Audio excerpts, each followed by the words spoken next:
बिस्मिल्लाहिर्रहमानिर्रहीम। अस्सलाम वालेकुम दोस्तों, लास्ट वीडियो में हमने अलामात कुबरा यानी क़यामत की बड़ी निशानियों को मुख्तसरन डिस्कस किया था और आज की वीडियो में हम क़यामत सीरीज़ का आगाज़ करेंगे, जिसमें हम इंशाअल्लाह तमाम अलामात कुबरा को डिटेल में डिस्कस करेंगे। आज की वीडियो में, जो कि इस सीरीज़ की पहली एपिसोड है, हम जिस निशानी के हवाले से गुफ्तगू करेंगे वो है अल-मसीह दज्जाल। दोस्तों, क़यामत के करीब जिन बड़ी अलामतों का ज़ुहूर होगा उनमें एक नुमायाँ अलामत दज्जाल का खुरूज है। दज्जाल एक ऐसे फितने का नाम है कि जिससे हर नबी अपनी उम्मत को डराता रहा है। हज़रत आदम अलैहिस्सलाम से लेकर हुज़ूर अकरम सल्लल्लाहु अलैहि वसल्लम तक कोई नबी ऐसा नहीं गुजरा कि जिसने अपने लोगों को दज्जाल के फितने से ख़बरदार न किया हो। फितना दज्जाल सबसे भयानक और ख़तरनाक फितना होगा। इसकी हौलनाकी का अंदाज़ा इस बात से लगाया जा सकता है कि ख़ुद रसूल अकरम सल्लल्लाहु अलैहि वसल्लम इस फितने से अल्लाह ताला की पनाह मांगते थे।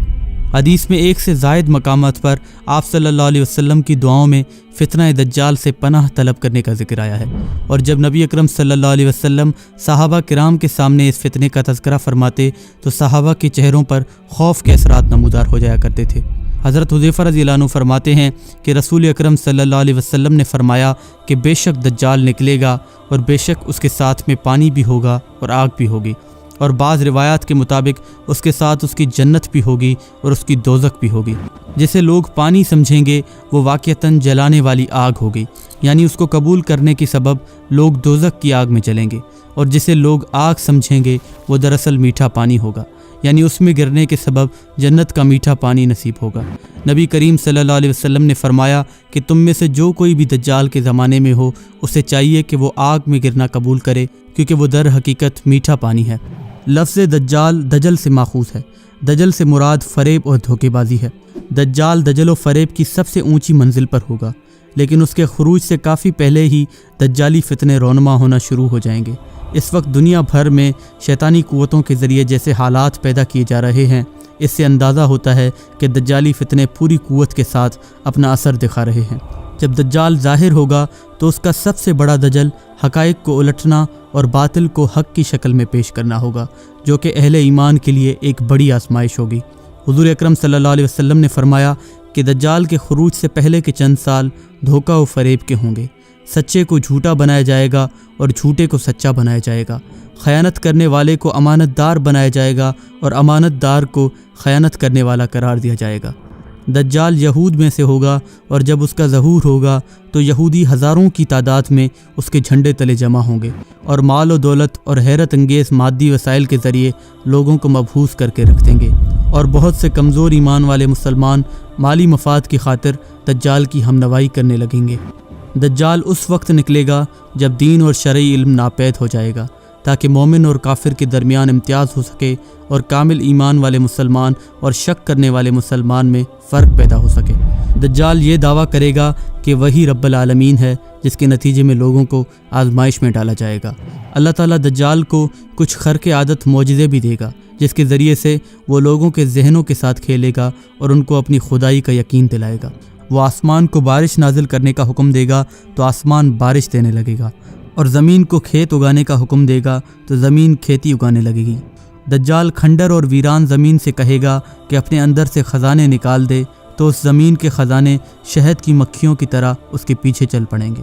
उसका फितना बहुत शदीद होगा, हत्ता कि वो एक शख्स को कत्ल करके उसे अल्लाह के हुक्म से ज़िंदा भी कर देगा। इसी तरह एक और शख्स को तलवार के वार से 2 टुकड़ों में तकसीम करेगा और उसके दोनों टुकड़ों के दरमियान से चलकर गुजर जाएगा। फिर उसी शख्स को उठने का कहेगा तो वो शख्स सही सलामत खड़ा हो जाएगा। दज्जाल पूरी ज़मीन पर तेज़ी के साथ सफ़र करेगा। मक्का मुकर्रमा और मदीना मुनव्वरा के अलावा कोई ऐसा शहर नहीं जो दज्जाल के फितने से महफूज रह सके, इसलिए कि मक्का और मदीना के हर दाखिली दरवाज़े पर फ़रिश्ते हिफाजत के लिए मामूर हैं, जो कि दज्जाल को इन शहरों में दाखिल नहीं होने देंगे। दज्जाल 40 दिन तक इस ज़मीन पर रहेगा, जिसमें से पहला दिन 1 साल के बराबर होगा, दूसरा दिन 1 महीने के बराबर, तीसरा दिन 1 हफ्ते के बराबर, और बाकी सारे दिन आम दिनों के बराबर होंगे। जब दज्जाल को मदीने में दाखिल होने से रोक दिया जाएगा तो ये जबल उहद के करीब पड़ाव डालेगा और वहीं अपना झंडा भी लगाएगा। इसी दौरान मदीने में ज़लज़ले के 3 सख्त झटके आएंगे, जिसकी वजह से हर काफिर और मुनाफिक दज्जाल की तरफ निकल पड़ेगा। हुज़ूर अकरम सल्लल्लाहु अलैहि वसल्लम ने फरमाया कि जो भी शख्स दज्जाल के आने के मुतल्लिक सुने तो वो उससे दूर ही भागे। اللہ کی قسم ایک آدمی اس کے پاس آئے گا اور وہ سمجھ رہا ہوگا کہ وہ کامل مومن ہے، لیکن پھر بھی اس کے شبہات کے پیچھے لگ جائے گا، اس لیے کہ دجال کے پاس شبہات پھیلانے والی چیزیں ہوں گی۔ جب دجال کے پیروکار زیادہ ہو جائیں گے اور اس کا فتنہ عروج پکڑے گا تو آسمان سے حضرت عیسیٰ علیہ السلام کا نزول ہوگا، اللہ کے نیک بندے آپ کے ارد گرد جمع ہو جائیں گے، اور جب دجال بیت المقدس کی طرف بڑھنے لگے گا تو حضرت عیسیٰ علیہ السلام اس کا تعاقب فرمائیں گے اور اسے فلسطین میں باب لد کے پاس پکڑ لیں گے، جس کے بعد حضرت عیسیٰ علیہ السلام دجال کو قتل کریں گے اور پوری دنیا میں نظام عدل قائم کریں گے۔ دوستو، جبکہ قرآن مجید ہر فتنے سے بچاؤ کے لیے بنیادی اور بہترین ڈھال ہے، جو شخص دجال کے نکلنے کی خبر سنے اور اسے سورہ کہف کی پہلی 10 آیات بھی یاد ہوں تو وہ اللہ کے حکم سے اس کے فتنے سے محفوظ رہے گا، اور جو اسے دیکھ لے اسے چاہیے کہ وہ سورہ کہف کی ابتدائی آیات اس پر پڑھ دے، جیسا کہ نبی اکرم صلی اللہ علیہ وسلم نے فرمایا کہ تم میں سے جو بھی دجال کو پائے تو اس پر سورہ کہف کی ابتدائی آیات پڑھ دے۔ دوستو، آج ہم نے مسیح دجال کے حوالے سے گفتگو کی، اور نیکسٹ ویڈیو میں انشاءاللہ کسی اور قیامت کی نشانی کے حوالے سے گفتگو کریں گے۔ اگر آپ قیامت کی سیریز کی دوسری ویڈیوز کو دیکھنا چاہتے ہیں تو اس کی پلے لسٹ آپ کو اوپر دیے گئے آئی بٹن میں مل جائے گی۔ اگر آپ کو یہ ویڈیو پسند آئی تو اسے زیادہ سے زیادہ لائک اور شیئر کریں تاکہ یہ زیادہ سے زیادہ لوگوں تک پہنچ سکے، اور اگر آپ نے ابھی تک ہمارے چینل کو سبسکرائب نہیں کیا تو ضرور سبسکرائب کریں اور بیل آئیکن کو بھی کلک کریں تاکہ ہمارے آنے والی ویڈیوز کی اپڈیٹس آپ کو بر وقت مل سکیں۔ اور اگر آپ ہمارے ویڈیو کو فیس بک پر دیکھ رہے ہیں تو ہمارے فیس بک پیج کو بھی لائک کرنا نہ بھولیں۔ اگلی ویڈیو میں آپ سے پھر ملاقات ہوگی، تب تک کے لیے اللہ کے حفظ و امان میں رہیں اور ہمیں اپنی دعاؤں میں یاد رکھیں۔ السلام علیکم۔